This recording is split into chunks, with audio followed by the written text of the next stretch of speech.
Welcome back to The Long Way Home. My name is Josh Bearheart Hawk, and today we're talking about imagination. Now, you might wonder, why are we talking about imagination? What's going on? Is this a SpongeBob episode? You know, this SpongeBob where he's got the imagination thing going on? No, this is really going back to, I think about when I was a kid, and video games had just come out in the 90s, and they were like a dream come true. You know, for a kid in the 90s, before video games, life was basically you're outside, you use your imagination to play and do things, but you always wanted to do that one big thing different. You know, you wanted to be able to blow things up, real cops and robbers chases, that kind of stuff. And you couldn't do that in real life, obviously. But video games allowed you a window and a way to do these things. Now, even with video games and because of how things worked out, and even though I was playing video games as a kid, I still had a really strong imagination. And I would use that imagination when I was playing with like Legos and things like that and playing with different toys. And I would put myself into these different roles based on, maybe a television show I'd saw and I'd pretend I was in like the Power Rangers, that kind of thing, So imagination was a really big deal. I feel like, though, over the past few years, that imagination has kind of fallen off for younger generations and kids.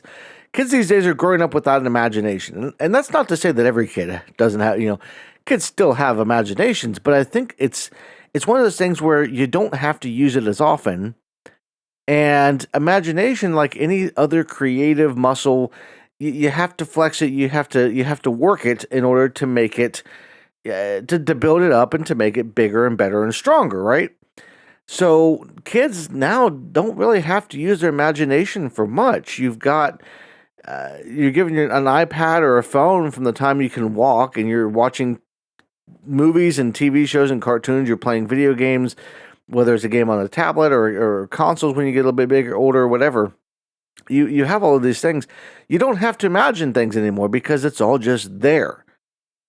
And for me, as an author, I think about books in a big way, and I think about all of the book to movie and book to television show adaptations over the past few years that have happened. It's really been the past 20 years or so, especially. You think of something like Lord of the Rings was a big one, Harry Potter was a big one, but then you have others branching off into things like the Hunger Games, or you get into the YA stuff. Twilight was a big one. These movies, Fantastic Beasts that came out, that I don't even think that was a book. It might have been. But you have these things that are, you don't even have to read the books anymore. You don't have to imagine what's going on or what the scenes are in the books because you just go out and watch the movies. And I think that translates to, and part of the reason why this topic came up and something that was bothering me that I was thinking about was because when you think about how many games, video games specifically for me, I love playing video games and that kind of stuff, but there's been a lot of them in the past few years, especially with like just terrible reviews, no matter how good the game might be. And there's a lot that come out with a lot of flaws, but no matter how big or good the game is, you'll get people that are like, well, I wish it did this. I wish it did that. Why can't I do this? And these are the same people that, like, if you told them, well, if you really want to have, you can use your imagination. You don't need to have a video game for that. Why don't you go play Dungeons and Dragons, or create your own version of a game where you can play it in more of a text base and get some friends together and kind of all play it together, or sit down. That's the thing that I do. Not necessarily from a video game perspective, but it kind of is similar in a way because I love the story-based type of stuff. But the writing, go out and write your own book, write your own script for something, come up with your own thing and use your imagination to do all of this. And I feel like that is a muscle that most people just don't have anymore, that it has fallen off to where people can't, I don't know if it's that they can't imagine things, but it's that they don't want to. They don't put the effort into it. It's too much work to go out and write your own book. It's too much work to lay there and daydream and think about these fantastic things when you can just go out and pick up the latest copy of a game that you like, or go out and watch a movie or a television show based on a book. And if the movie wasn't good enough the first time around, well, hell, they'll redo it as a television show. I want to say it's Netflix, HBO, or Amazon. One of those three that is redoing Harry Potter, for instance, as a television show, and they're trying to keep it more true to the original books. And as cool as it can be to see those scenes from the books play out, you're watching somebody else's imagination. Because these directors and these people that are putting these things together, they still have an imagination. They're imagining the scenes, they're imagining the things in the way that they want to. But you're losing your own imagination at the sake of somebody else's.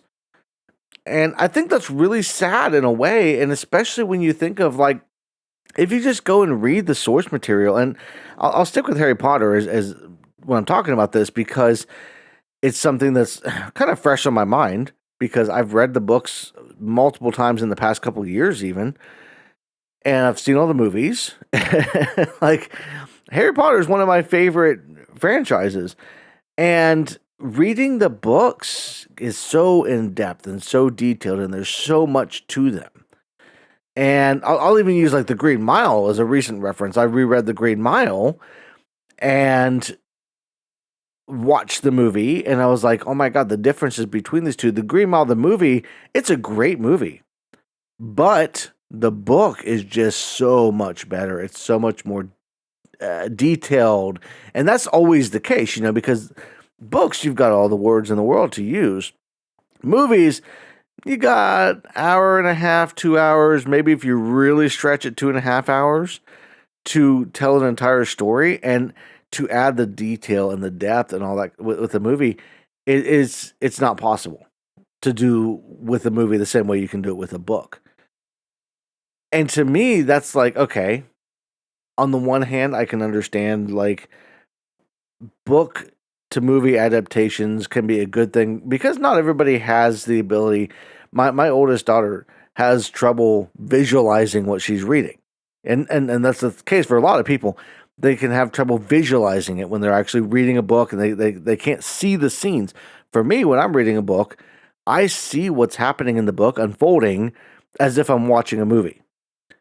And so that's where I think, like, and I think that there's a lot of people out there that don't realize that they can do that, and maybe it's the younger generation. I grew up with, like, reading Rainbow, okay? If you're old enough, if you were a kid in the 90s especially, or even the 80s, I think, reading Rainbow was a big part of childhood for me, because it was a weekly, I think it was weekly, a show that kind of went in depth with books and stories, and how books could open up your mind, and you could visit all these different places by just opening a book.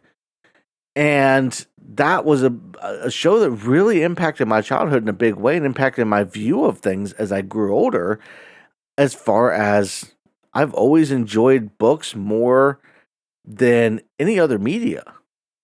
And now that I'm a writer myself, I enjoy writing even more than reading, because I'm not at the mercy of somebody else. I can write whatever I imagine. Whatever's in my head, I can write down, and I can make that happen.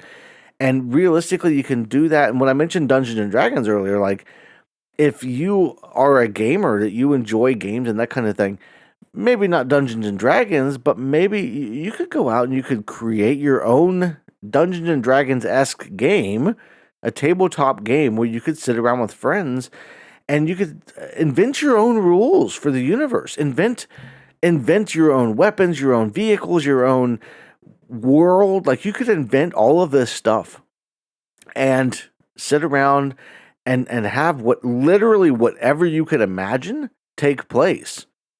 I mean, that's the beauty of the human imagination.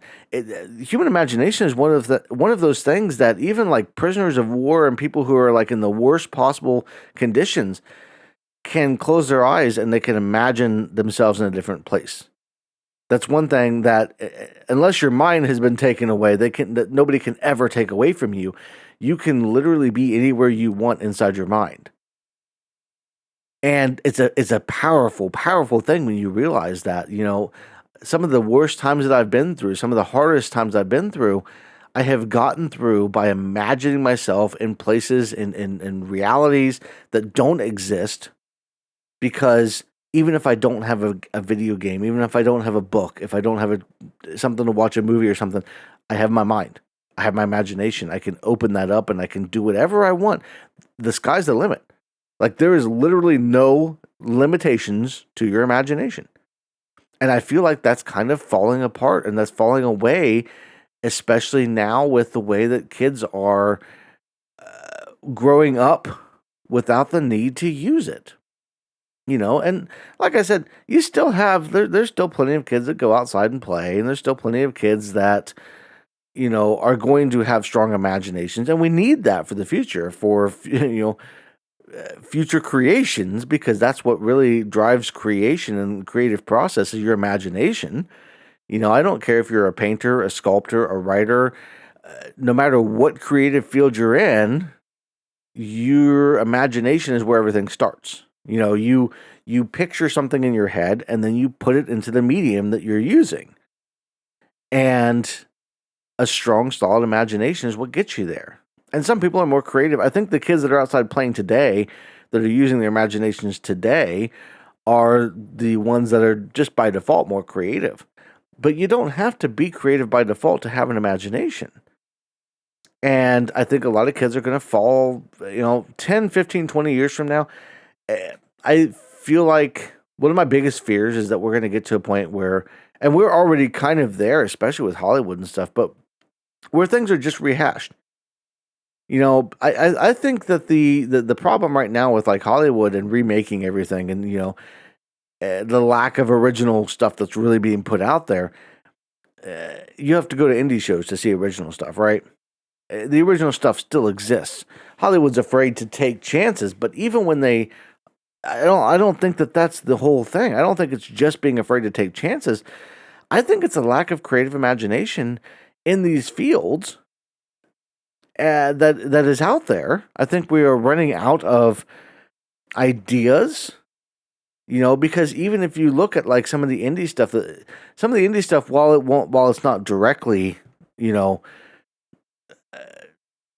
taking from other things, even some of the indie stuff is losing the imagination. It's playing on real world stuff, or it's taking old tropes and old ideas and just kind of fitting them into a new form.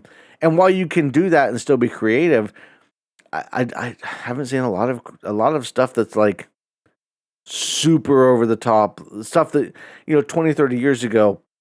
It seems like there was a lot more of this stuff that was just this brand new, never heard of, doesn't make any sense. You've never seen it or heard anything like it before. And nowadays it's like, well, everything's been done. And that's not true, not everything has been done, but it feels like it. Just because there's so many people out there doing so many different things and everybody's copying off of each other. The lack of originality, I think, shows in a lot of ways. Some of that's a product of our time. Some of that's a product of the internet and the way the internet works. For instance, I'm recording this podcast right now, and it's something that isn't going to be seen or isn't going to be heard hardly at all, because I'm not falling in line with everybody else. If you want to grow online, if you want to be seen, you can't be original. You can't be creative, and that's part of the problem too, is you can't be creative or original because you aren't going anywhere if you're creative or original. Like, the chances of going anywhere are very, very slim if you're creative or original. So that kills it too. And so it all comes together to just overall kill what we have and kill the originality and kill the imagination. And it's something that bothers me. It's something that really bugs me. And I wanted to talk about it, because that's what this podcast is for, is talking about things that bother me. It's talking about things that are on my mind. I've got some other things that I've got lined up to talk about based off of some recent events in my life, Life's been kind of crazy the past few weeks, but that's for another episode. Today, I just wanted to talk about imagination. This is probably going to be a shorter episode in general, but that's not always such a bad thing. So I will thank you all for listening. I want to say watching all the time. I'm so used to making YouTube videos, you know. I'm trying to get this out weekly. It's kind of it depends on how often I get to record and that kind of stuff. And like I said, we'll talk more in another episode, probably next week, about some of the recent stuff that's going on. I'm skipping a week basically on YouTube because just stuff happened. So. But thank you all for listening. Everybody have a great rest of your day, and I'll see you in the next one.